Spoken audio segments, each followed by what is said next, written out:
Hello, everyone. Welcome to season 3, episode 15 of the Ear Hustling Podcast. We have our full cast of characters today. Of course, you've seen James, you've seen Patrick, you've seen Princeton, you've seen myself, but it. Hey, Soleil, what's going on? Yay! Soleil, soleil, soleil, soleil, soleil, soleil, soleil, soleil, soleil. Okay. Okay, stop before she takes another couple of weeks. Too much. Well, we really did miss you, Soleil.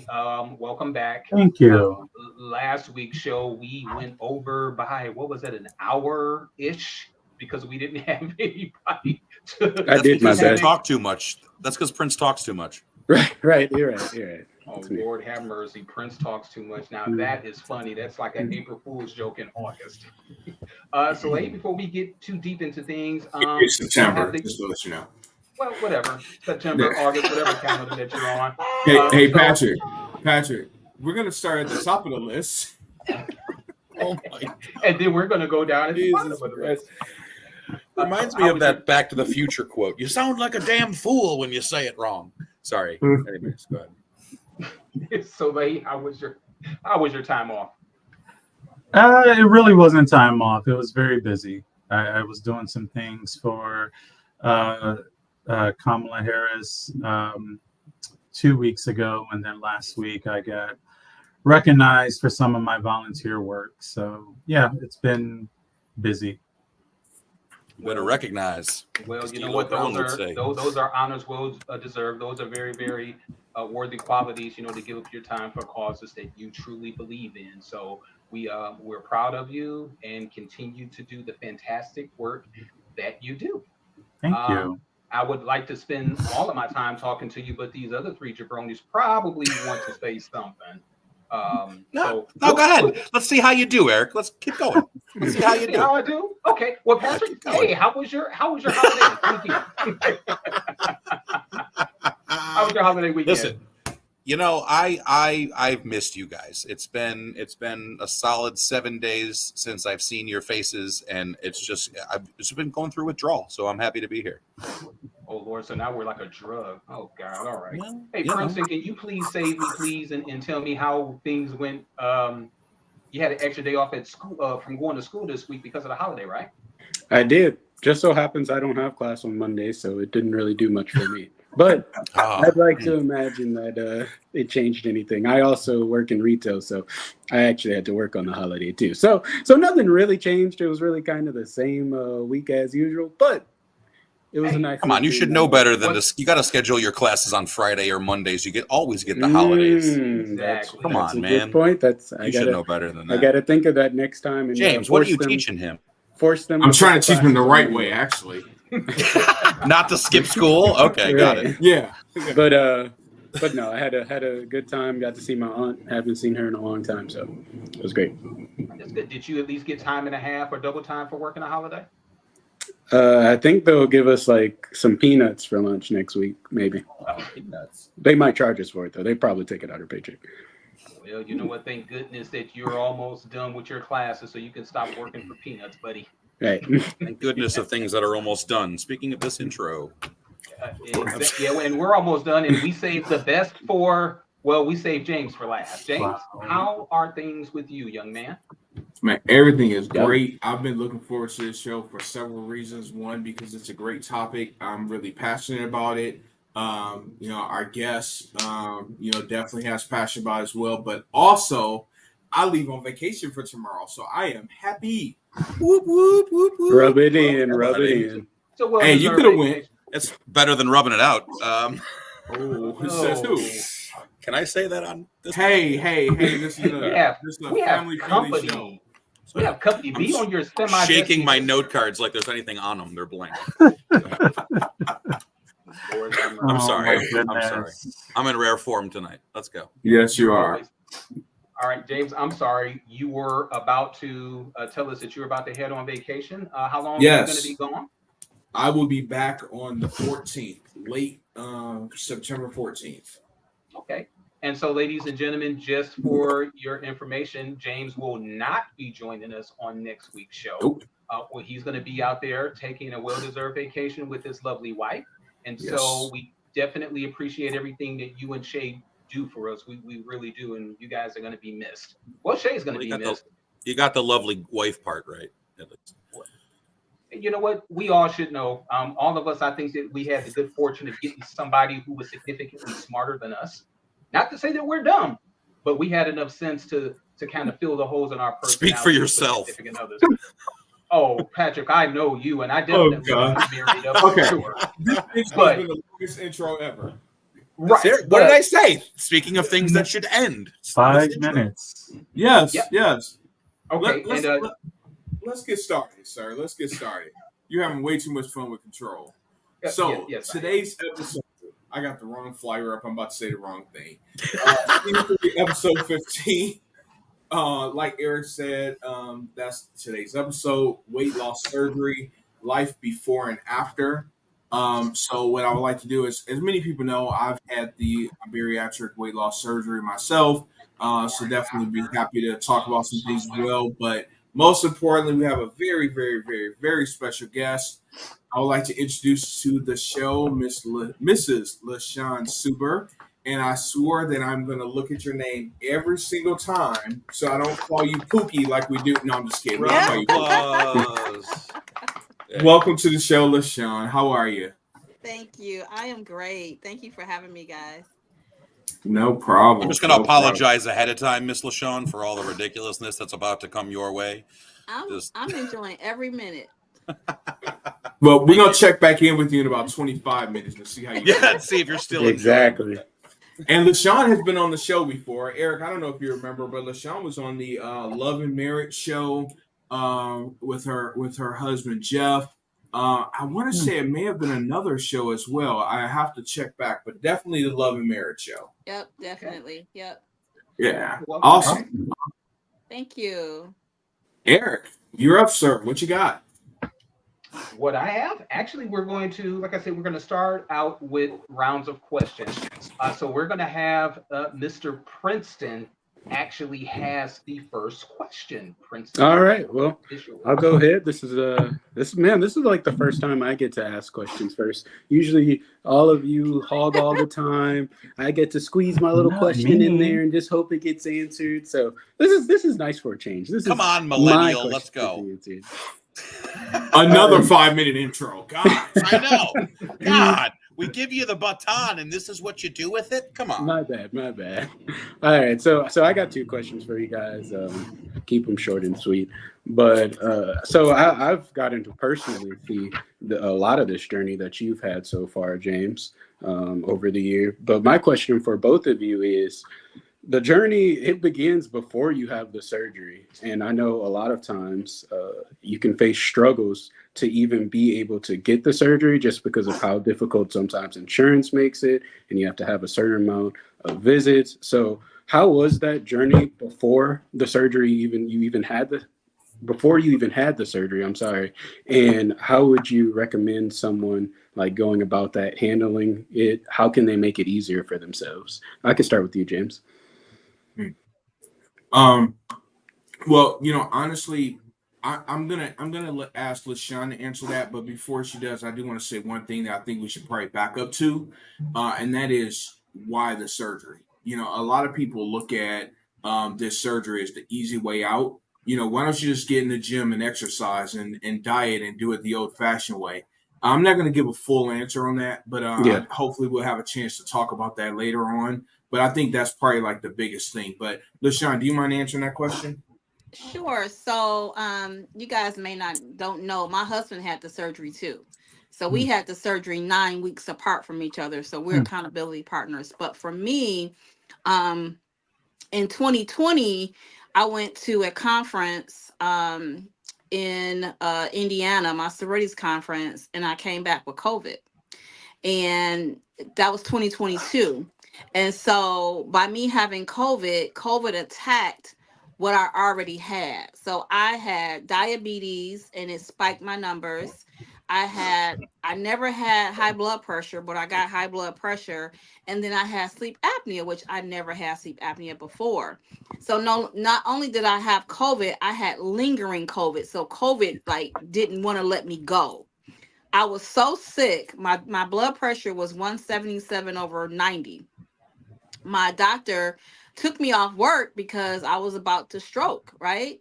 So I asked him at the doctor's office, I said, "Hey, do you think I'm a candidate for weight loss surgery?" And he was like, Hmm. "Yes." So for me, that was my why to do that. So I started out at 260 pounds. I'm only 5'4.5". And so, like I said, my diabetes, the numbers just spiked up. It was in the 200s, and I never been like that. And another reason, I come from a long line of diabetes. Like my dad has it, my aunt has it, my sister have it, my brother, my mother had it, and that's too many people in one immediate family. And pricking my fingers and taking the medicine, I hated pricking my fingers. It was awful, just awful. And so that was my why, because I wanted to get rid of it. And so today, actually a year and a half out, I no longer have diabetes. I don't take any medicine. I don't take high blood pressure medicine. I don't use a CPAP. And all I take every day is a multivitamin. That's it. That's great to hear. I'm glad to hear of how far you've come. Thank And you. so I guess I have one more question. Like I said, I know Sure. we have a huge panel, so I want to let everyone have time to get to theirs as well. My question, the last question I have for you is, obviously, it's easy to see the physical changes that you have from the surgery and that occur after the surgery is over. What do you feel like, if there have been any mental changes you've had, has it affected you at all? Were there mental challenges that you had beforehand that improved after the surgery? So going through the requirements, Princeton, you have to go through a psychiatric test, right? Before they Hmm. even approve you for that, to make sure your mental is well.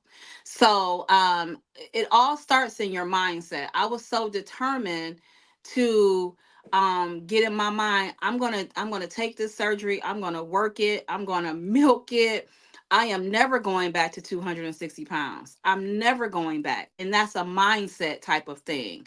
So for me, I had to actually see pictures prior to myself, because I still see myself sometimes in the same body. It's called body dysmorphia. Yes. And you see yourself in the same body. Like, I went from 260 and today I'm like 188. So that's like what, 75-ish pounds or whatever. Yeah. So I went from a size 20 to a size 10. So to put on clothes that you wore a size 20 and you were 2X to now you're a medium and large is unreal. It's unreal. So I'm still accepting, excuse me, my new body and my way of thinking, because with the surgery, I had the sleeve surgery. So they cut off 85% of my stomach. So my stomach is Mm, only 4 ounces, right? So I yeah. can only eat 4 ounces worth of food. I can't eat anything else. And with my husband having a surgery, he lost 111 pounds. So what we do when we go out to dinner, we share a meal because we can't eat a whole meal. I have not eaten a Save whole money. meal in forever. Yeah. Mm. So it is a mindset. It does work with, it does go with your mental, but you have to be very strong. A lot of people still want to go back to their old ways, and you can't even do that with the 4 ounce stomach. Yeah, I could see why it wouldn't work out well. Hmm. All right. Thank you, Did Princeton. you have a response to that, James? Yeah, I'm gonna just throw something in real quick. As LaShawn mentioned, from what I gather, and she mentioned she had the sleeve, I had the gastric bypass. So it's cool that we had two different procedures. But the process is pretty much the same. I too had to go through a psych evaluation, which I'm surprised I passed, but I did. But they didn't ask the right questions. But anyway, as you mentioned, it's a mindset. It truly is. You have to remember what your why is. me, and once again, I don't want to talk about the beginning. I don't know what you all questions are, so I don't want to answer anything that anyone plans to ask. But for me, I'm a food addict. I am. I always Mhm. have been. And that doesn't change because you had surgery. So you can easily. It's a high percentage, and I don't know the stats. LaShawn, you might on how many people actually gain their weight back, but it's a higher percentage. It can happen over time. It's not going to happen over a year or 2 years, but it definitely can happen. If you fall back into your old ways, so you really have to be mindful of that. And not only do you feel better, for me at least, physically, but mentally as well. I like the way I look in certain clothes. Whereas before it's like, not it is what it is, right? Walking up and down the stairs without having pain. I can echo exactly what LaShawn said as far as health is concerned. I was on, and I'm sure I've shared this at some point. I was on 10. I'm sorry, I was on 8 different blood pressure medicines, just blood pressure alone. 8 different blood pressure medicines. I was on 2 different diabetic medications, and I was on a CPAP. Mhm. So I was on all of that, and just like LaShawn, I don't have any of that now. So, I mean, it's Congratulations. definitely worth it. Thank you. Thank you. Same to you. Thank you. Well, thank you guys. I really appreciate your guys' honesty and how open you guys were with answering those 2 questions I had. Like I said, I don't want to take up all the time, so I'll pass it back to my host of the show, Eric. Thank you. And Soleil, you are next. You have some questions for our guest, Ann James. I do. Thank you so much, LaShawn, for joining us. Um, what were the side effects, or did you have any complications physically during your procedure or afterwards, aftercare? Um, Only side effect I had, and I really can barely remember the first one. After I had the surgery, I felt okay. So with the gastric sleeve, they use the Da Vinci robot, and I had 5 incisions in my stomach. So I had to make sure that I wasn't bending a lot. That was a mess. But I only took 1 Tylenol, so I wasn't in that much pain. But when I came out of surgery, I had gas right in my chest, like so bad, like it felt like an elephant was sitting on my chest. And I just remember my husband just kind of rubbing the gas down, and I had to do a lot of walking. They get you up and walk right away. So when you're in a hospital and they give you those little cups with the little medicine in it, so they gave me that was 4 ounces of protein shake. That 4 ounces took me the whole day to sip that 4 ounce little cup. And when I came home, I took it easy. I work from home, so I just took off a couple days. um I used a binder for my stomach so it can still be in place. But prior to that, you have to do a 2 week liquid diet and a 2 week liquid diet afterwards. So I was on liquids for 4 weeks, you guys. No solid foods, just liquids. And so that's to basically to make sure your system is, going to accept everything, and to make sure that you're good. So I went to my follow up 5 days after my surgery, and so far, I mean, it's like I said, it's been over a year and a half out, and I've had no complications. Thank God, knock on wood, myself or my husband. We didn't have any complications. Awesome. Thank you. Yeah. What has been the hardest adjustment? I mean, you talk about you can only eat a certain amount per day. Like, is there ongoing education, meetings with nutritionists or dietitians to discuss what you can eat, meal plans? Like, can you, and this is for both of you, can you go a little bit deeper into those discussions? So they give you a meal plan like right before the surgery and right after the surgery. And it's about a month and a half that you start off on liquids. Then you go to puree foods, which is like in the blender type of thing, or some soft chili. Then you go to soft foods, and then they're basically introducing your stomach back to the world, basically, that you can start eating things. And you have to be real careful. Like for me, the side effect I have, like I will hiccup, or my eyes will water to let me know that, you know what, you know, you're full, don't eat anymore. And I listen. That's the thing. I listen to my stomach. A lot of people, my husband was a foodie too. We never thrown up, thank God, but I listen to my stomach, because if you try to overeat, it's horrible. It's really horrible, because your stomach got to adjust back to where it is. And like James said, you can gain your weight back. You can stretch out your stomach, because essentially it's like a rubber band, and you can stretch it out. So I don't want to get to that point. I'm still trying to keep my 4 ounces. So I kind of eat light all the time still. And I'm full and I'm fine. You know, I eat half of something and take the other half back. That's what they taught us at the weight loss center. When you go out to dinner, you immediately ask for a to-go box. That keeps your mindset going, like, okay, I'm eating this for dinner, and then tomorrow that's going to be either lunch or dinner. So Okay. Wow, thank you for that. My last question. So this year, Ozempic has become very popular. A lot of people are using it. You see the commercials for it. Was that ever an option for both of you? Was that a discussion, or like, can you just talk about, like, you knew you needed to make a change? Like, what precipitated, like, okay, I'm just going to go ahead and do surgery? Was there any other options that was provided to you, like Ozempic?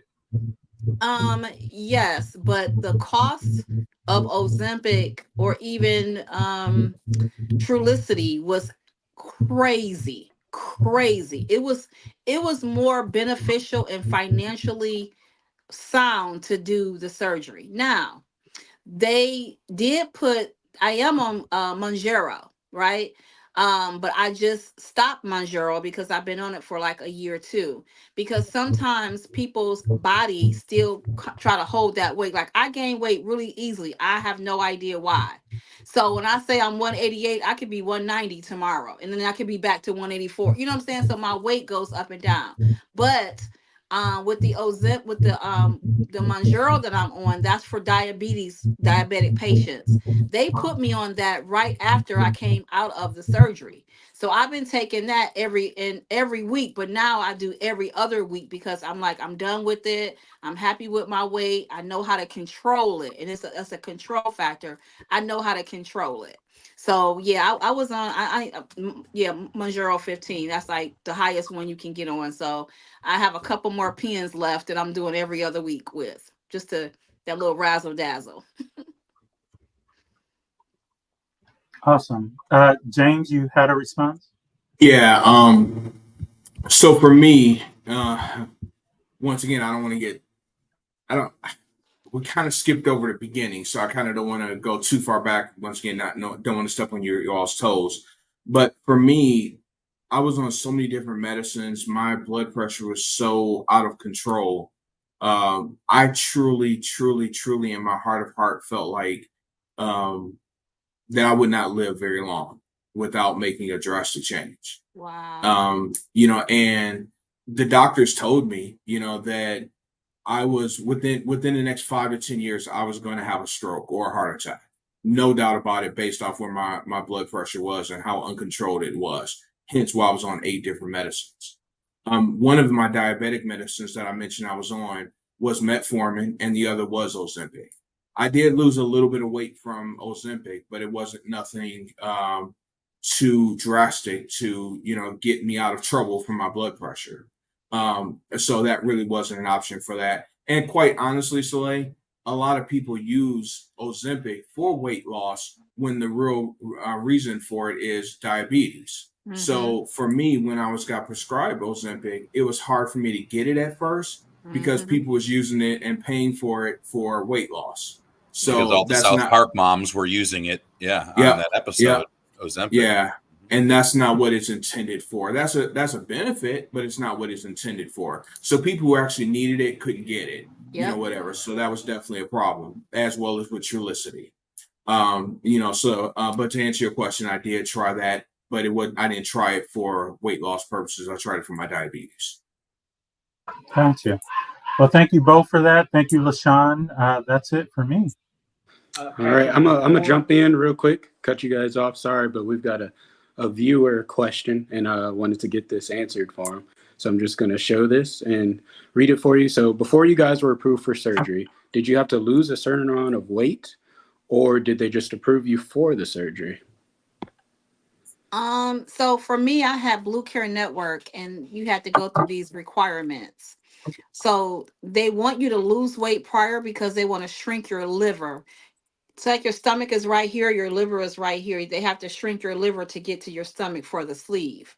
So they want you to lose at least 10 pounds, 10 to 20 pounds. I lost 10 pounds. My husband lost 20 pounds prior to surgery. So they suggest that you do that.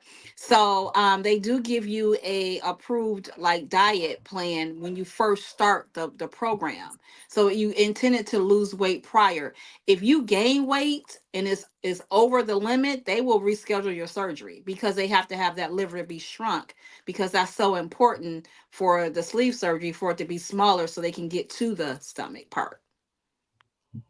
And for me, slightly different. And once again, this is something I learned too, just talking to different physicians, about the bariatric procedure. I didn't have to lose weight in the beginning. When I went to my initial appointment, they took my weight, they took some vitals, and that weight was my starting weight, right? And it was 388 pounds. That's what my starting weight was. But to LaShawn's point, for me, I had to do a pre-op diet, which was 1 week before, and that was just a liquid diet. But when you hear liquid diet, honestly, I used to think, oh, I'm just got to drink water, Gatorade, whatever. And there's more to it than that. That's great, because I was really nervous. So once again, I'm a foodaholic, a food addict. But I was able to eat oatmeal. It just had to be soupy. I could eat soup, but I couldn't have anything in it. So it was more like the broth. Tomato soup became my best friend. So I was able to eat things like that. Disgusting. It was amazing. When you haven't had food in a week, tomato soup is good. That was steak. Yes, yes, it was. Yes, it was. So, and naturally, I lost weight during that week, liquid diet, naturally. Right off the top of my head, I should have been prepared for that. I forgot what my surgery weight was. But I did lose a little bit of weight during that time, and I only had a week. And LaShawn mentioned she had 2 weeks to do that, and it was for that purpose, to shrink your liver. Okay, I appreciate you guys answering that viewer question. If you guys are watching, continue please to get in those questions, and we'll get all those answered for you guys. So I'm gonna pass it over to you, Patrick. I know you've got a couple as well.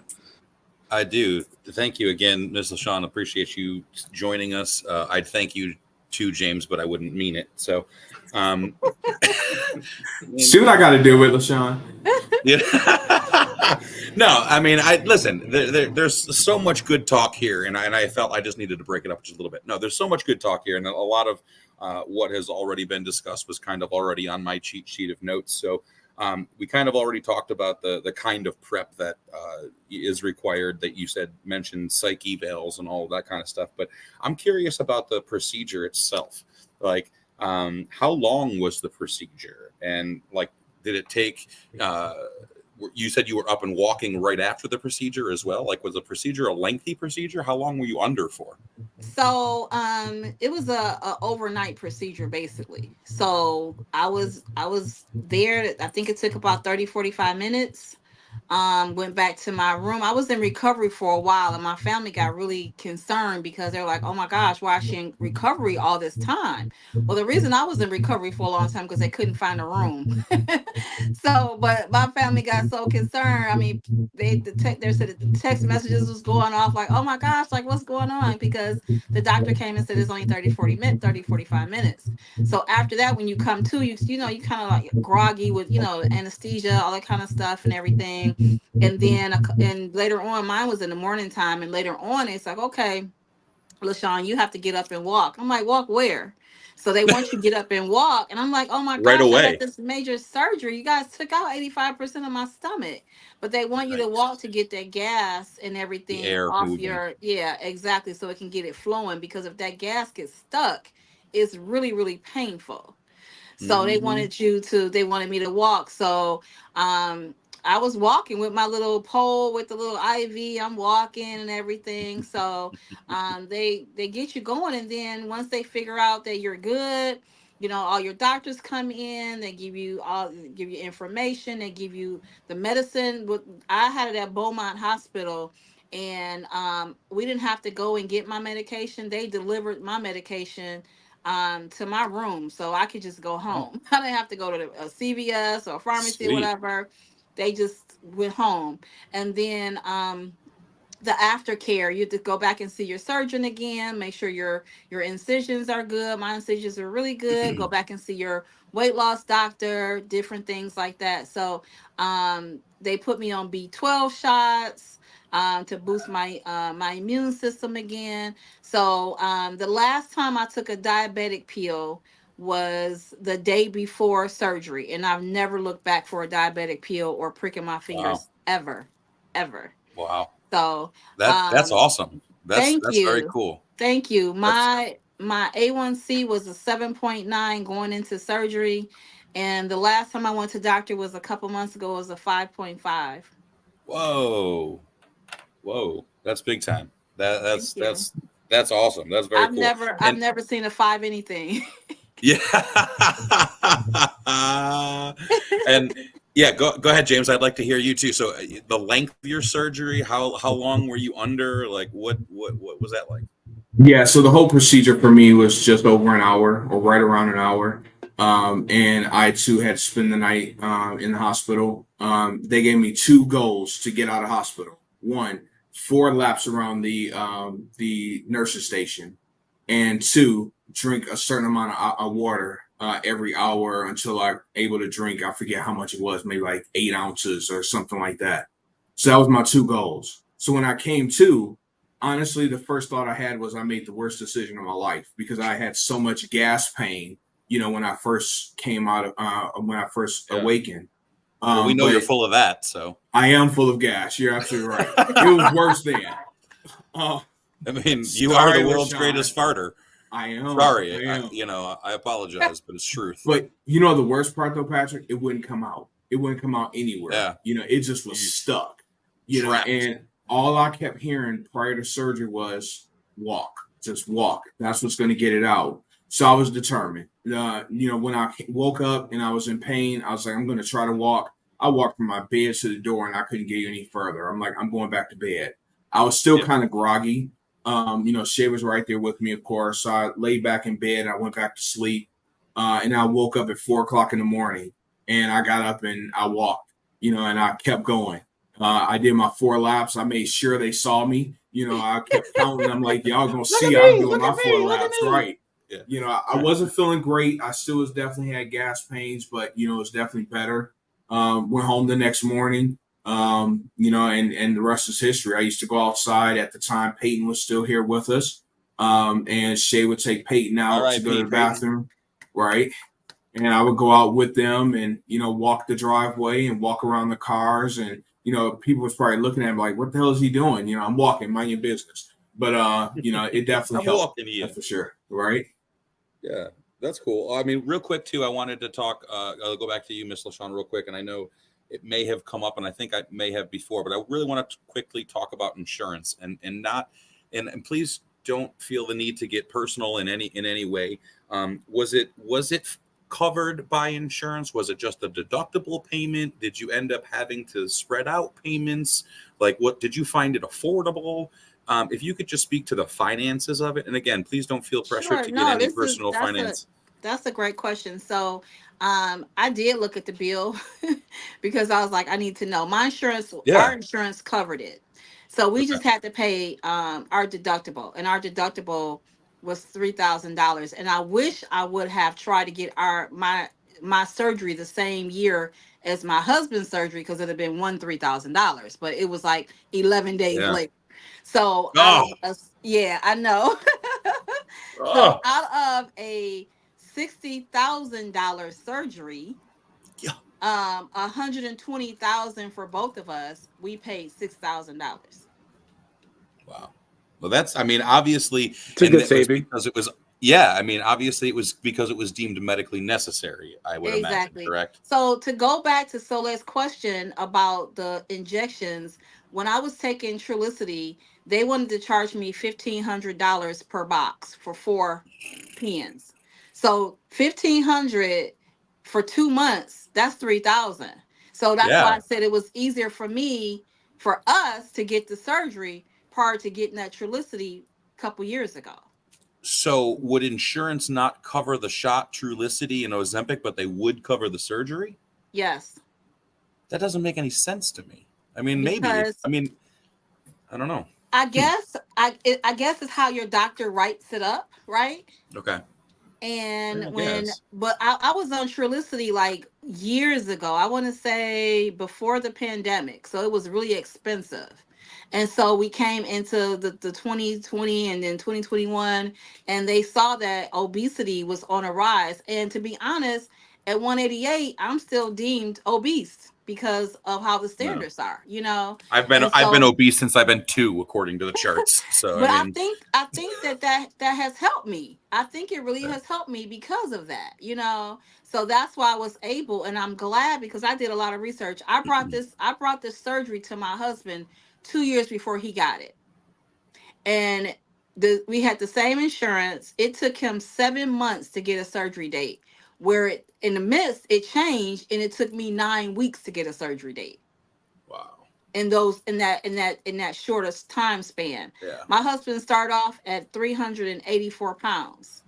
And when I tell you 111 pounds later in 4 months, Phew. yeah.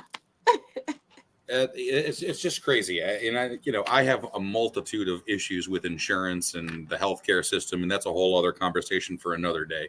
But the last thing for me, I know that we kind of talked about a couple of things, but I'm a snacks guy. Like, I'm a cravings kind of guy. Like, when I get a craving, I have very little willpower. So I'm curious about your habits. Prior to surgery, were you like a big snacker and a big like late night kind of eater? Because that's me. And if so, would you consider yourself now having changed your eating habits at a regular? Would you consider yourself on a diet now? Or would you consider yourself a success story and you're moving forward from your surgery? Is it like a continual process? Or is it yep, I've had the surgery and move forward? I think I'm going to always be on a weight loss journey. I'm going to always have that. Okay. I changed the word diet to lifestyle, because if I say diet, it's going to end at some point in time, right?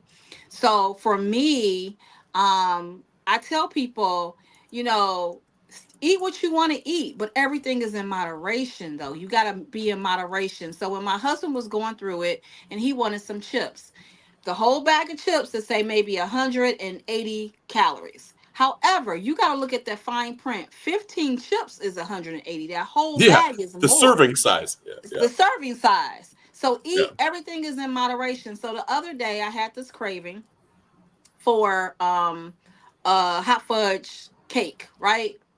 From Applebee's. I love that. Now I have that once a month. I really do. But if I don't get it, it's going to be in the back of my head, and that's going to always bother me. So go ahead and knock it out and go, because I'm also a wellness coach. So after the surgery, I went and got certified. Yourself. I went and got certified as a wellness coach. So I tell my clients, get it out the way, but everything is in moderation. Alcohol is in moderation. Snacking is in moderation. Everything is in moderation. So if you say, okay, get it in your mind, I'm going to do half of it and put the other half up, it's a willpower. It's a really good big willpower. But I have changed some eating habits because I'm more aware of what I'm eating, because I had to get reprogrammed to eat better. Yeah, that's really interesting to me about the whole psych evaluation that happens beforehand. So it's really just more. It's way more than just losing weight. It's way more than just. It's really an interesting concept. I'm good. Thank you, Mr. Hassan. I appreciate you coming on, and JMO, all you, buddy. Yeah, I just wanted to respond to that as well. I was, and I still am a snacker. no doubt about it. But you have to really think about what you're eating because you have to make it count. You're going to get full over anything you eat. Some things are going to take a little bit longer than others. I can sit here and drink this, what is this? I can't see. It's too dark. 12 ounce Gatorade, and I'll feel a full sensation in my stomach. Yep. So the question is, do I want to sit here and just drink a beverage and have that as my meal? Or do I want to have something that's more nutritious for my body?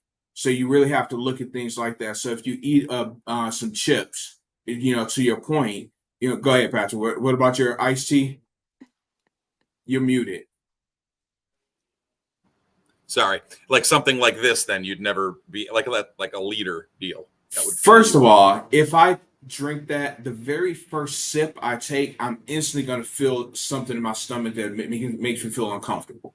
It's not a pain, but I feel something. It's all the sugar that's in there. I'm certain of. But if I drink some water or Propel, Gatorade Zero, that's actually what I drink is Gatorade Zero. I don't really feel that. I just feel a sensation of something in my stomach. But so back to what I was saying, if you eat the chips, to LaShawn's point, I almost did it. If you eat a bag of chips, you're definitely going to feel full. But what is that nutrition value is that giving yourself? Nothing. I'd much rather eat and I can't believe I'm saying this, I'd much rather eat a salad that's going to be a lot. I know, Pinson, I'm a different person. Never seen you eat one of those in my life. I lost the whole person, but you eat a salad now. You can eat something, and all the nutritious values you're being fulfilled instead of just eating 15 potato chips. Right. Well, I've got one last thing to say, and this is to you, James. You're half the man you used to be, and that's a compliment. That's a real song. One day you'll get on here and you'll look just as small as me. I know. Shay, if you're still on, I shot you a message. I don't know if you got it, but if you have one of those side-by-side pictures of my face, share it with me so I can share. That's okay, Shay. We look at his face enough. We don't need to see two of them. And that's the first thing that you see is your face. That's the first thing that you see is your face. And when I remember the first time I ever saw side by side, and I'm like, who is that? Yeah. Right. I recognize her, but do I? Yeah, most definitely. All right, Eric, I think you were up next, sir. Thank you, much appreciated. So you two said that there were two different types of surgeries, and LaShawn, I'm going to go with you first. What made you opt for the surgery that you picked versus the other one that James got? For me, I know a lot of people got the bypass surgery, so I want James to explain why they call it the bypass surgery. Okay, but for me, for the sleeve, I felt like getting rid of 85% of my stomach would help me in terms of not I have 4 ounces, right? And my doctor suggested it. He gave us, information on both, and we both decided to do with the same doctor, the same surgery. So to cut off 85%, I was like, okay, well, 4 ounces. Oh my gosh. I was never a big foodie anyway. I wasn't that. So for me to lose weight, that was a plus or a bonus for me. But to get rid of my medical conditions, that was my why, and that was what I did. But now this 4 ounces, I know I can't go over that. So I have in my head like I can't eat more than that. And then back to Patrick a little bit. Sometimes I play calorie roulette. Whereas if I do want something sweet, I know I can't eat my whole meal. So I'll eat, like I said, half of my meal and have a dessert. And that will make up for my calories, because for me, I'm supposed to have between 11 and 1,200 calories per day. And I was doing the My Fitness Pal, but I know how my calorie count is now mentally anyway, because I've been doing it for so long. So sometimes I'm like, oh my gosh, I want to eat this, but I know I can't eat this, I can't eat that. So I will cut it up in 4s or whatever I need to do and have that with some water, and then I can have a little dessert, and that's gonna suffice my calories for the day. James? I'm going to answer that real quick. So that's a side by side, Yep. and yeah, totally different. It looks like a Yeah, different person. Oh my It God. does look like a different person. Oh my God, your yeah, cheeks are so big. You're so cute. yeah. Both I of them got I like look like a. the chipmunk look. You got a little. I was just about to say I hate the way she got me looking like a chipmunk. You know, she called me Yeah. chunky on both of them. So, but You kind thanks, of That you was kind James. of got the. certainly James, that was a choice. That was a choice in that pictures. I know. that's impressive though. It really is. And Yeah, you know, I know that seriously. Yeah.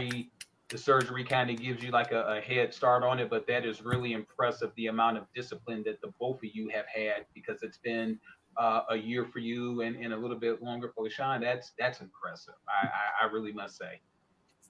You know, I'm just gonna say this real quick, and I'm gonna answer about the gastric bypass. As you all know, Shan and I are going to go on a cruise, so I wanted to go buy a few shirts and a couple pair Say of it one more pants. time, James. Are you going on vacation again? Just say it one Well, more time, just I in just case they said missed where it we're the going first this 17 time. times that you've I said it just said already. we were going this time. It was a point of that. Sorry. I wanted to Continue. get a few items of clothing just because I haven't bought anything because of my weight loss. I was at a 4XL prior, when I first did surgery, and I can wear some 2XL shirts. I don't remember the last time that I can buy a 2XL anything. Pants. I was buying a 58-inch waist pants. I got 46-inch waist now. I'm like, shut the front door. That just makes you feel great. But anyway, thank you. Back gastric bypass. So I'm just gonna read what it says because it's much smarter than me. Reduces the size of the upper stomach to a small pouch about the size of an egg. Attaches the pouch to a small intestine, creating a Y shape. Bypasses most of the stomach and the first part of the small intestine. The reason I got the bypass, they gave me a choice: bypass or sleeve. But because of the medical issues that I had, they told me that it was more of a guarantee, not a guarantee, but closer to a guarantee to lose all of that stuff with the gastric bypass. Whereas with the sleeve, it may or may not go away. So I'd say, I want to take the bigger risk because it is a little bit of a riskier surgery. To get rid of that stuff. So that was my biggest reason why I chose the gastric bypass. Okay. And I've got one last question for the both of you.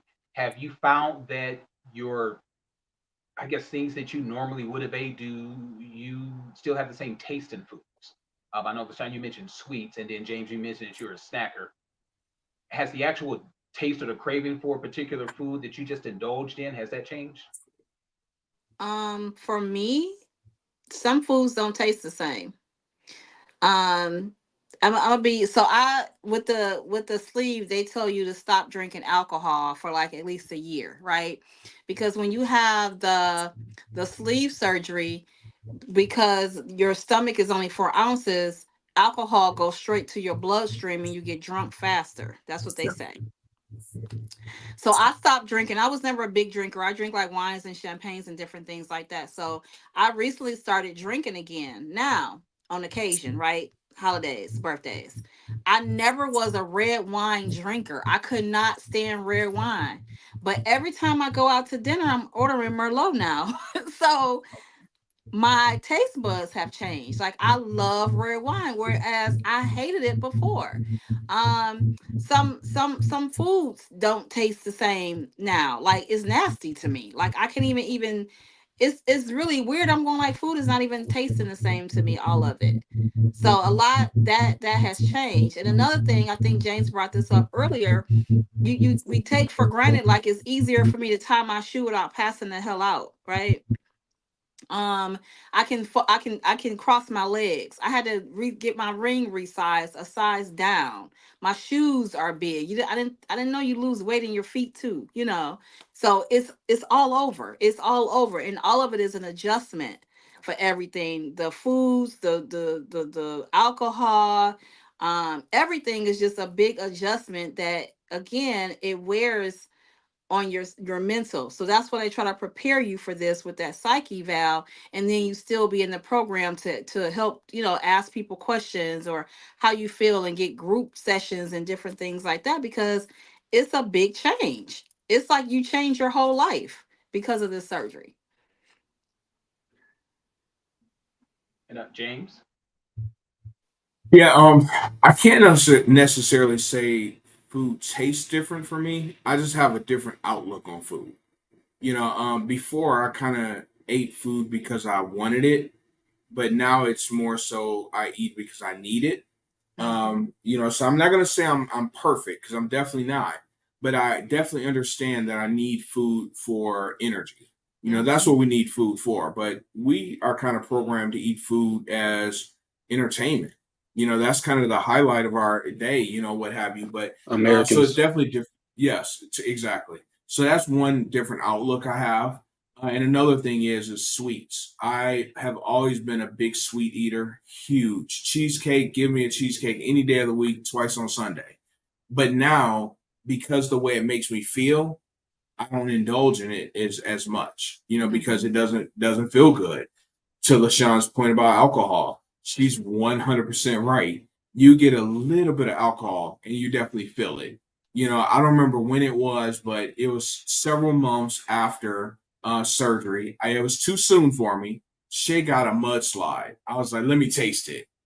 Took a little sip of that. I swear to God, I think I had Patrick. If you was there, you'd have asked me to say that on what was it? This Pledge of Allegiance. Spangled Banner or the Pledge of No, the Allegiance. Pledge of Allegiance. Yes. Just real quick, he gave me some moonshine. He didn't tell me that I wasn't supposed to gulp it. He didn't tell me that. He didn't tell me I was Sean, supposed common to sip. sense says don't gulp the moonshine. Well, he did the same thing when I gave him moonshine. Remember, Yeah, I did. brought some back and you gulped it and you knew better. I did. Yeah. It was just a shot of it then. But common sense to who? I never had it before. But anyway, I felt the same way. Just off of that couple of sips of mudslide, right? So I'm definitely a lightweight now, no doubt about it. A cheap date. I am. Well, thank you very much for answering those questions. Right now, James, I think that you've got the floor for any. Nope, it's Soleil. Oh, it's Soleil? Yeah. Nope, it is Soleil. All right. Well, thank you, LaShawn, for joining us. Thank you so much. Round of applause. Thank you, guys. Have a good one. Much appreciated. So I want to bring in next week's show, let you guys know what we're going to be talking about. Next week is 9/11. So we'll be remembering 9/11 23 years later. Excuse me. 23 years? Yes, 23. I was 4 years old then.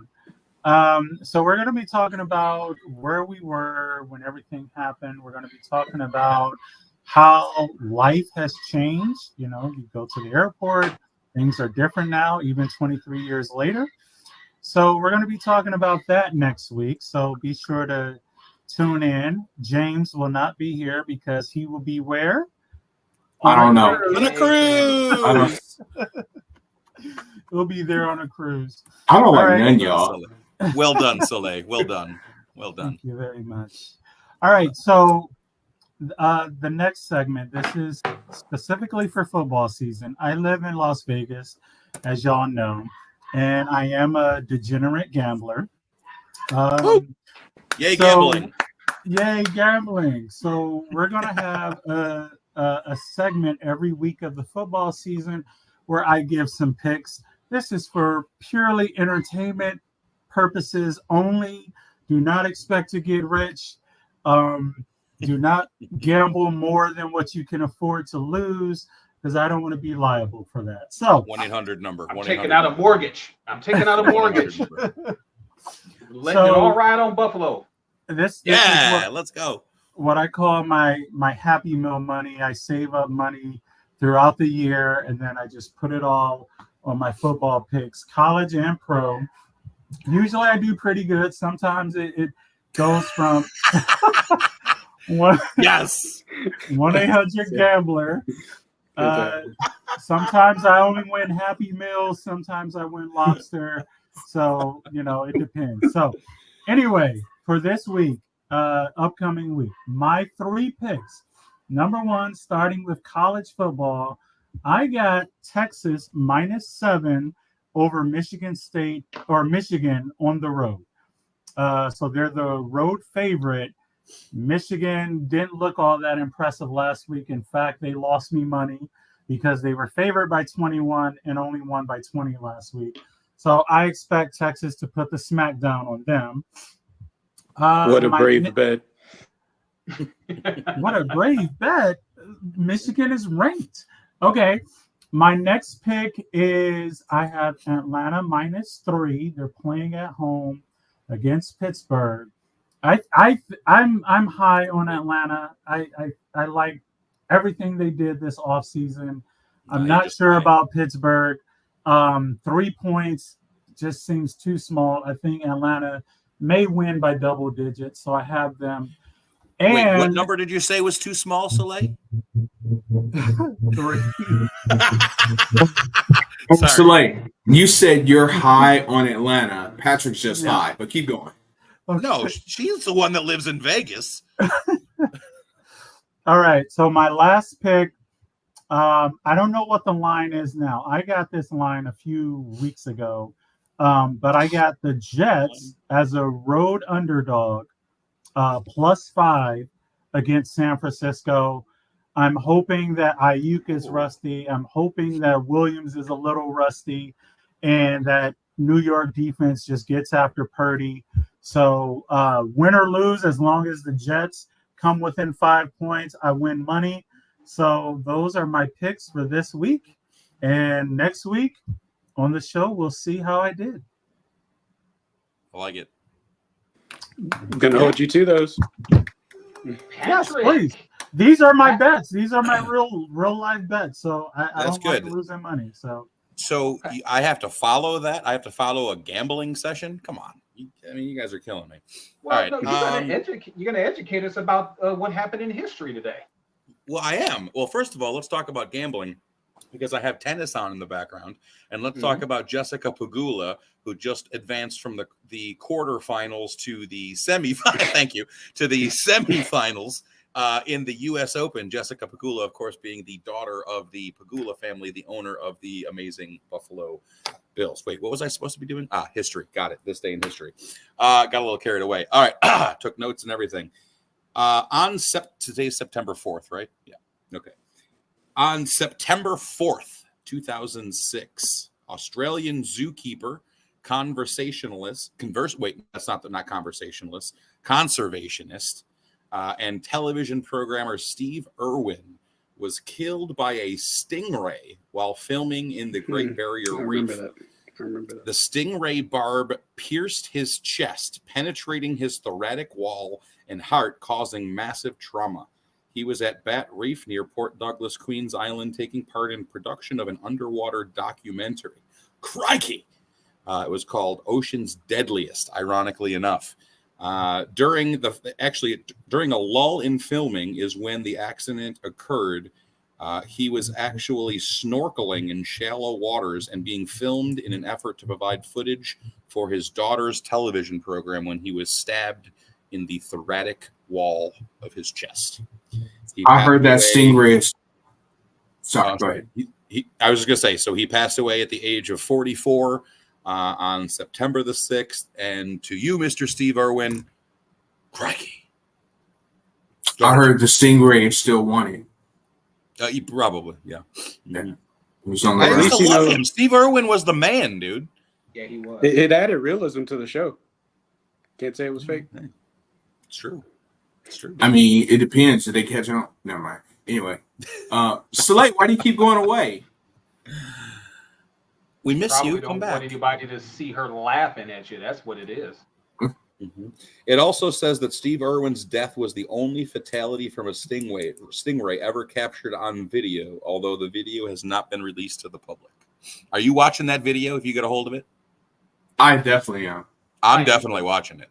Yeah. I want to see a stingray like go through a guy's chest. I mean, I feel bad, and all. I mean, Probably R.I.P. not as bad as he feels or I felt. didn't feel much. I can imagine. I mean, maybe, I don't know. I feel bad now that I said You okay? that. So Soleil, you're turning colors. You're matching your pink walls. You're watching that though. You're watching that video. Everyone's watching that video.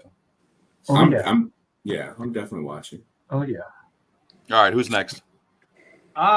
Do we want to go ahead and discuss what Yes. happened? Okay. Yeah, we need to. We need to. Okay. So unfortunately, there's been just multiple shootings. There was one that occurred in suburban Detroit. There was one, I believe that it was in Georgia, and was there another one in California that happened too? Because two of those stories, well, actually all three of those stories involved San Francisco. In San Francisco. Thank you. All three of those stories involve youth losing their lives. I just want to just say real quickly, I definitely feel that we as Americans, we definitely do have the right to bear arms, but I think that there needs to be something done about how easily accessible these weapons are to children and people who perhaps may even be mentally unstable. The fact that we have to talk about this every year, right around the time that school starts, it's heartbreaking. The one lady who's actually lost her son, she's lost two sons within the last 12 months to gunfire. To me, it's crazy that a parent has to bury their children. And I know everybody's got strong opinions on what to do with the guns, what not to do with the guns. We need to find a middle ground because we should not be losing children at the rate we are to gunfire. Princeton, actually, I want to go to you first. As an educator, somebody who looks at these kids, all day, you kind of got your ear to the pulse of what's going on. Do you have an opinion or a story that you want to share about what's happened over the last couple of days? Yeah, so well, I have changed my major now, but when I was in early childhood education major, we did have classes on this, and we have even talked about it, about you go through drills and you go through education plans on what to do, but I mean, let's be honest, it never really can prepare you for the real thing. And I mean, it scares a lot of people off, to be honest. I mean, I had several classmates, I know several people who, outside of course, the obvious stuff people say, like the pay and the having to work with kids, they're genuinely fearful for their lives if they were to enter into the education field. And that's sad. It's sad that you're losing talent in the field just because this is a issue that we can't get a hold of in our country. I think it's tough. It's hard to say it's a coincidence when it keeps happening here in America. I'm not saying it doesn't happen in other places, but the frequency that it happens here it's frightening. And at this point, like, I personally, I'm not too we all have the right to bear. I'm not too behind that law, but I do realize we're at the point where it's kind of too far gone. It'd be too hard to abolish it. So, but I just think it's tragic, and I don't know what steps to take anymore. The safety protocols and the little drills that you do at this point, it's obvious it's not working. So something needs to be changed. But to be honest, I don't know what that something is. So it's just tough. It's sad. What about you, Patrick? I know you were actually in the school for multiple years. So how do you feel about it? Yeah, I got a couple of quick things, and again, this is a topic that is super important to talk about. I hate that it is a topic that continues to come up. I agree with you guys there. Where I differ, I think, from the panel is I don't view this as a gun issue. I have the idea and the belief that guns don't kill people, people kill people. And who's using the gun? And I tend to view this as more of a mental health issue, more so than a gun issue. And I reference what you had mentioned prior to that before, Prince, and I agree. It's kind of like trying to get the toothpaste back in the tube with the amount of guns that are already on the street and things like that. I think that The idea of trying to put a cap on gun control, I don't know necessarily is the best thing that I would think to do. Being in schools, having taken courses, being surveyed about whether I thought schools were soft targets or not. I tend to think, and having been in a school system for several years, that schools are soft targets. You're not a shooter isn't going to go into a gun store and shoot up a gun store. Why? Because there's lots of people that are armed there. I think that there's a part of this crazy narrative that schools are targeted because it's going to cause the most damage and because it's going to cause the most hurt and harm. I think that there are several solutions that can be talked about, and that would be, of course, the addition of resource officers. Now, I'm not talking about, military officers with AK-47s and stuff walking down the elementary school hallways. That's not what I'm talking about. What I am talking about is I have seen constantly through programs like the DARE program and other programs where I see retired police officers walking the halls of these schools, building relationships with kids. And that's the most important thing for me, is to foster a better relationship between children and law enforcement. And I think that it starts at a elementary school level with the implementation of more resource type officers. Again, I'm not talking about Army, hardening these schools and, more guns. I'm not talking about that, but I am talking about making our schools a little bit less of a soft target. That would be my point. So I'll pass to James, I believe. I really don't know what the answer is. I really don't. Just gonna be completely transparent with you all. I don't know how many school shootings we've seen in the last 10 years. I don't know how many mass shootings. I don't even say school shootings, mass shootings. But I'll be honest, I've kind of become numb to the stories, but for some reason, today was different. I don't know why. I would like to think I might know why, but I'm not 100% certain on why. I sobbed, a few times. I really thought about this is going to be an easy layup joke, but I'm not making a joke, and please don't turn it into a joke for me for one moment. Shay and I have been really looking forward to our cruise for a very long time. And these past 2 or 3 weeks, that's all we've been talking about. Like, oh, it's coming, it's coming, it's coming.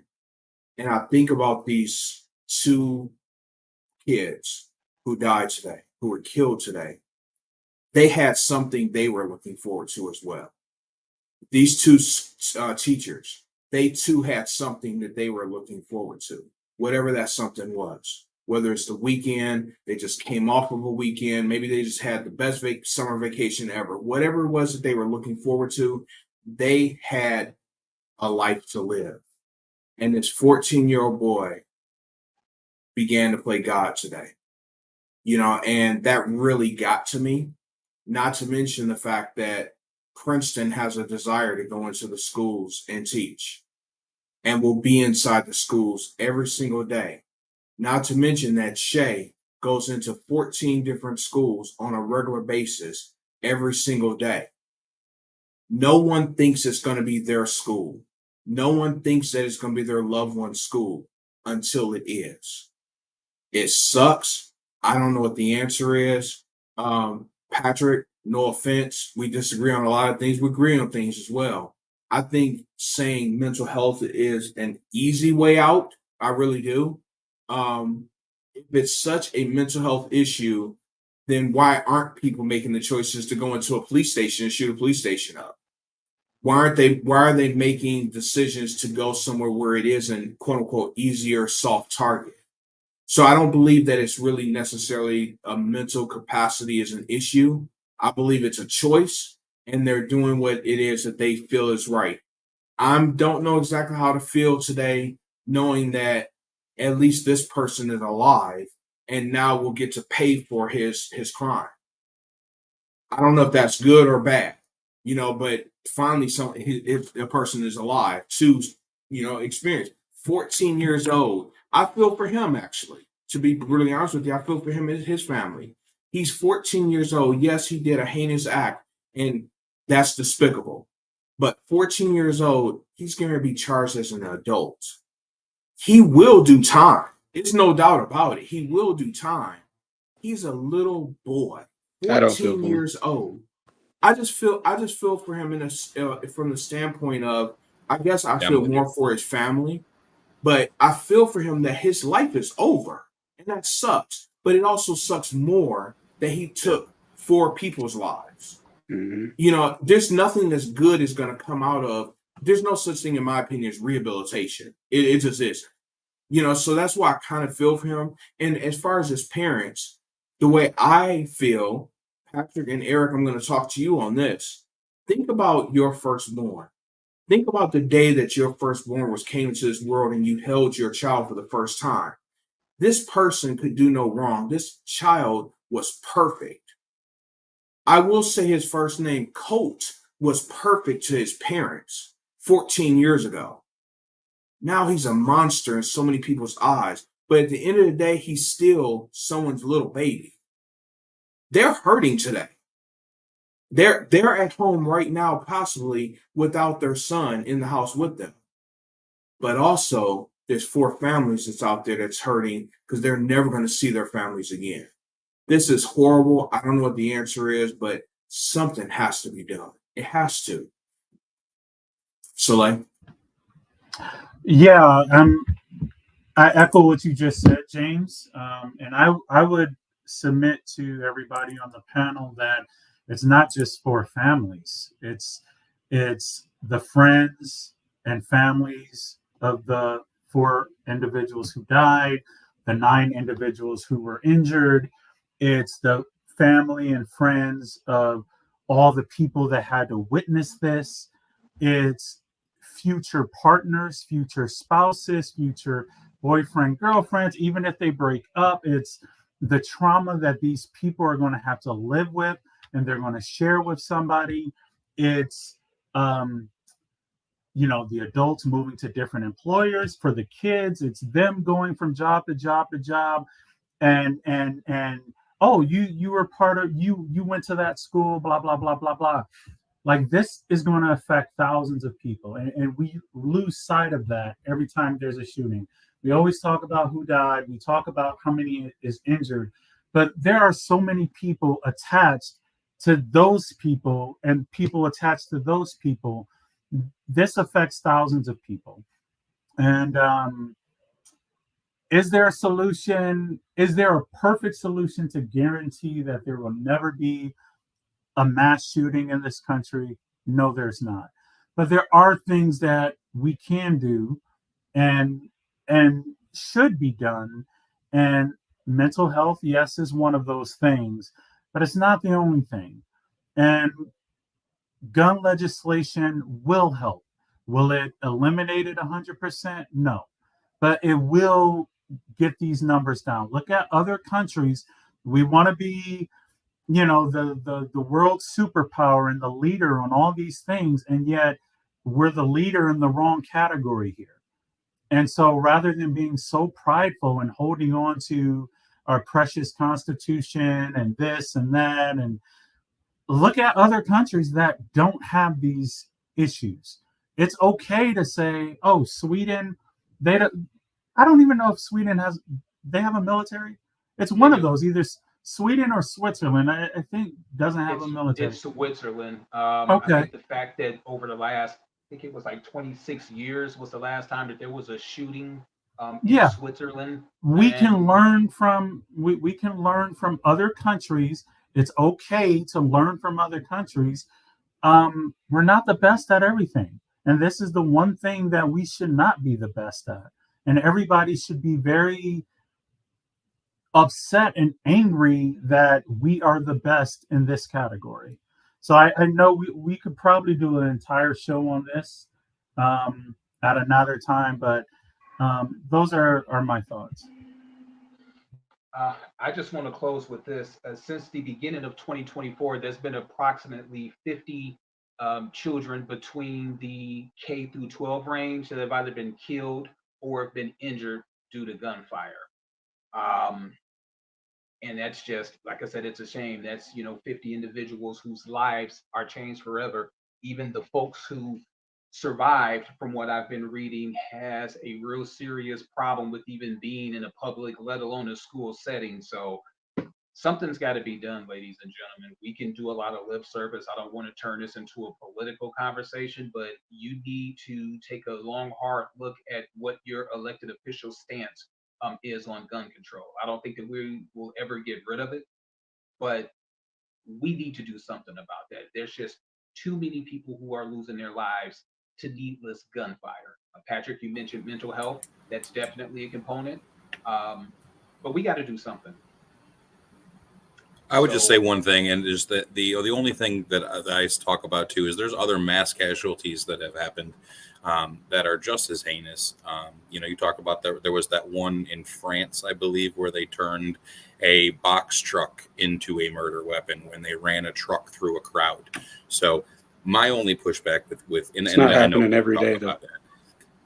Is that do we ban box trucks now? Like that would be my only thing. It's all about how people utilize these tools.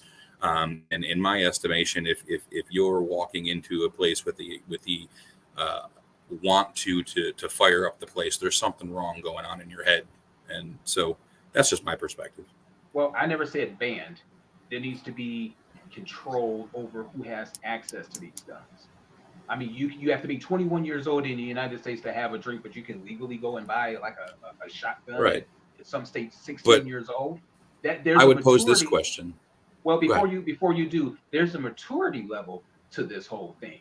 Why do you have to be 21 years old to take a drink, but you can go into the military and you can fire a weapon at 18 years old, and you can buy a shotgun at 16 years old? To me, I think our values are reversed. It shouldn't be easier for you to go get a gun than it is for you to go get a drink. To me, that makes very little sense.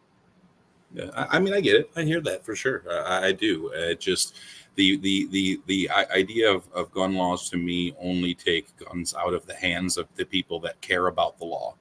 Because if you're with an idea of trying to go shoot up a school or go to do something like that, you're going to find a gun, whether it's legally purchased, illegally purchased, you're going to get your hands on it. So the letter of the law doesn't necessarily mean the same thing to a criminal or somebody that has a mental capacity to do something like that it does to, say, you or I. That's the only thing. But I think I get what you're saying, Patrick. A lot of times these types of acts, and I feel confident just because that's just the way things work. I feel confident there's going to be the same situation with this situation. Colt took the gun from his father. He knew where it was locked up. He knew where the key was. He took that gun. But the way I see it is, if we banned, and I will use the word ban, if we banned assault rifles, and you just had semi-automatic weapons, right to bear arms, fine. Keep a 9mm at home, which is still going to do some great damage to someone breaking in your home. A 9mm will. You don't need an AR-15. You don't need an AK-47.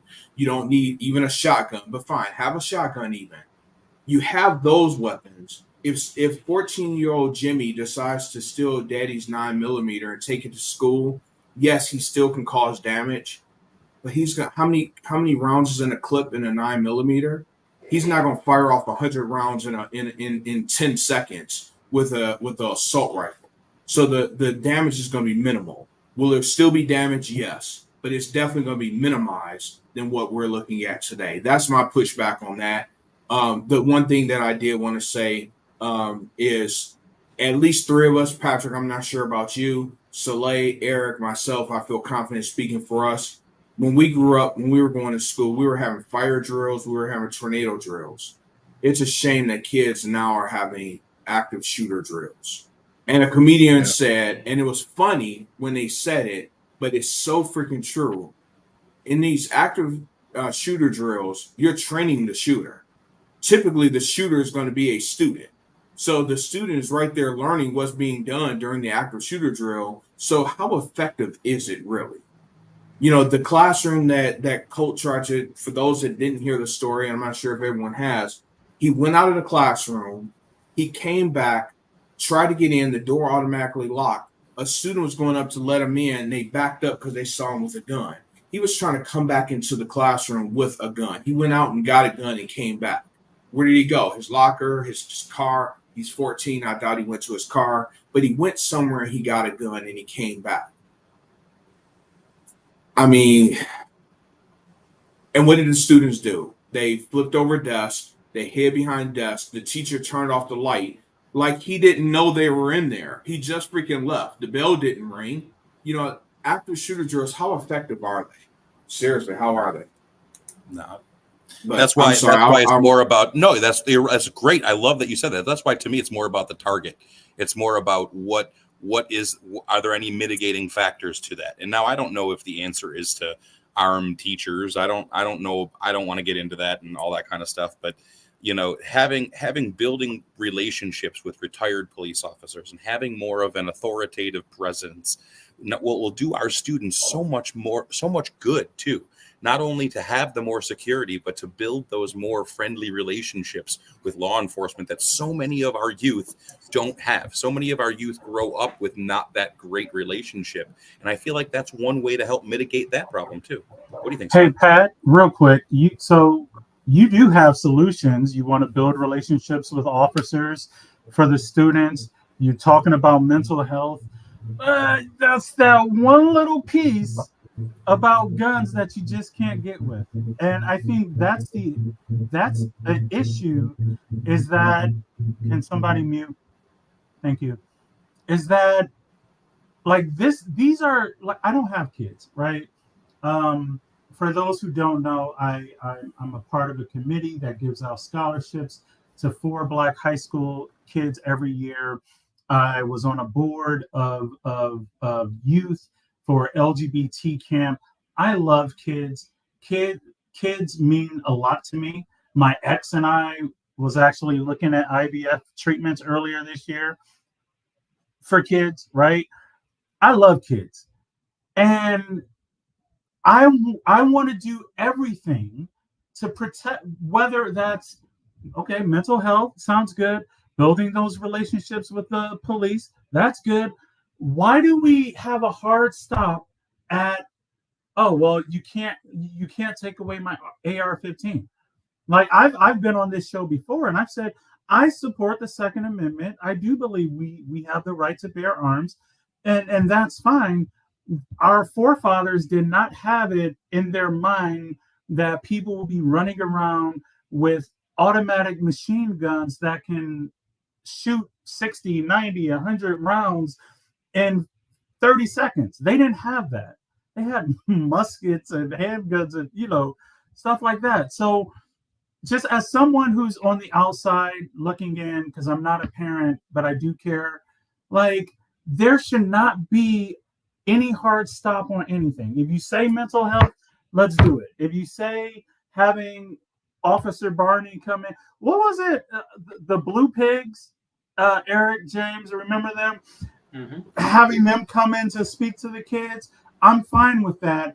We need to stop with but there's a limit that I'm not going to go beyond to protect my kids. It's not that I wouldn't protect my kids. I mean, I'd protect my kids to do anything. I'd do anything to protect my kids, including if I felt the need to arm myself from the world. I mean, that's well within my right to do that. So that's the only thing I would say. A gun owner, and I'm not a gun owner, would say that in response to you is that's how I do protect my kids.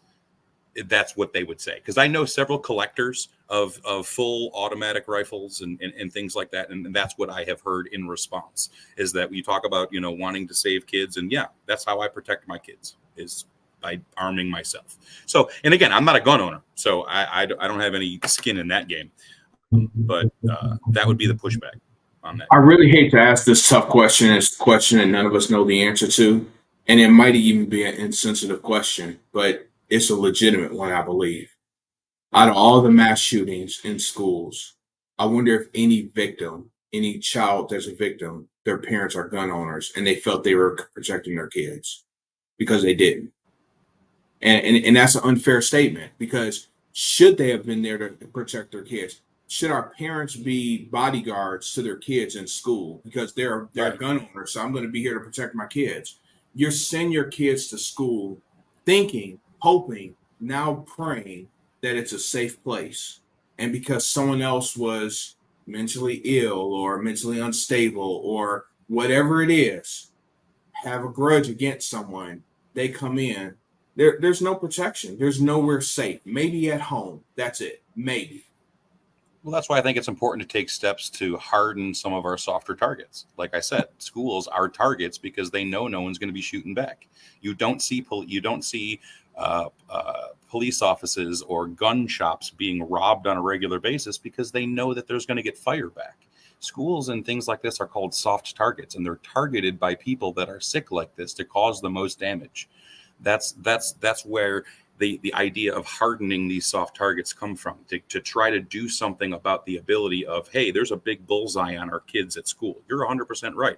You do go to school thinking that your kids are safe all the time. And I want to try to do as much as I possibly can to make everybody, every parent at home, as well as every teacher in every classroom, as well as every student in every classroom, to feel as safe as they can at school. Now, I don't know if there's any one real answer to that or not.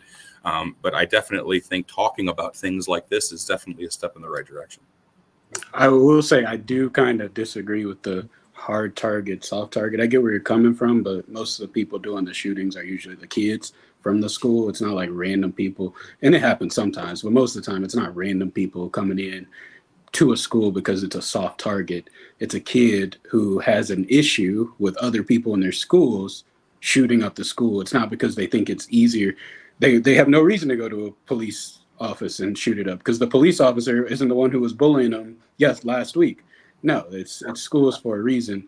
And I think when it comes to gun laws, I kind of disagree with the criminals are going to get a hold of it anyway deal, because sure, but that doesn't mean we make it as easy as possible. That doesn't mean we sell them to anybody at Walmart who can get them. Drugs are illegal, and criminals still get a hold of them, but that doesn't mean we just let's legalize all drugs, because criminals are still getting a hold of them. So that's just how I feel about that person. I hear you. Listen, it's a discussion for sure. I hear you, and I respect everyone's opinion. Really, I do. I don't have the answer to the question of how do we fix things like this. I really don't. So again, I like conversations like this, even if we do have differences of opinions. I think conversation like this is good. I just wish our conversation, and this is beyond all of our control, but I wish our conversation just had a solution. Right. I wish we could. Right. Yeah. Right. I don't know what that is. I really don't. Yeah. All right, Eric, you got something in your mind, sir? Yes, I do. Before I get to that, I just was curious on when was the first recorded school shooting in the United States, and it was in 1764. So that just goes to show you that it's not a new problem. It's something that is it's just gonna wind up just haunting us. And I hate to say it, but I know we haven't talked about this for the last time. But we have a segment on the Ear Hustling podcast just to transition. It's called Spitball. What I would like to talk about today is a very serious issue, ladies and gentlemen. There is a report that there is an 8-year-old girl and a 7-year-old boy who is running around the greater Los Angeles area. Every time that these two kids get out of their parents' supervision, somehow they wind up running away again. They've been all over the country, virtually undetected. One girl, has like a pet with her. I'm sorry. Yeah, the girl has a pet with her. The boy has like these weird, like looking boots and stuff that he wears. And I'm just wondering, how do these parents allow their children to constantly come up missing? Fortunately, nothing has happened with these children, but right now they are missing. And James, if you would please, I would like for you to put up a picture of these two missing children. Dora and Boots, how the hell do they go travel around the world with absolutely no parental supervision? That makes absolutely no sense. That's what's grinding my gears, and I'm out. I would like to say I don't know who got that picture, but that was Diego. That was Dora's cousin Diego. Okay, it's both of them. They travel together sometimes. You called him Boots. Boots was the monkey. No. I said that they were traveling with a pet, and another person was traveling with some boots. Yeah, you're okay. Yeah. Rewind. He knows a lot about them. Yeah, right. That was my childhood. That's how I learned. Hey, yo hablo español. Me know. Diablo. Oh, Oh, look James, at that you. private school that you popped for paid off, huh? He didn't go to private school. Yeah, I know. All right, guys. Thanks. Soleil had to bounce, but thank you all for the show. And just so y'all know, I won't be here next week because I'll be on vacation. So Yeah. Oh, where are you going? going again? You going on vacation? Oh, No, I'm happy. y'all have lots and lots of fun. without right. you, we will. We will. We know that you're gonna watch the show, maybe not live, but we know you're gonna watch. You can't help it. I am. He I He mean, can't stay away. He can't stay consider away. y'all talking about 9/11. I'm not really sure how much fun y'all really gonna have, but if anyone will, it'd be Patrick. So Hey, That we'll might be juice it that up. might be a little hard to find some humor in that one. That may be a little hard. It's been 23 Well- years.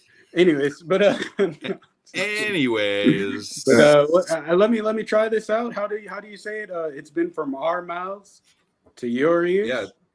yeah. Deuces, Hi, Mom. everybody. Ooh, Grasshopper has learned. go Lions.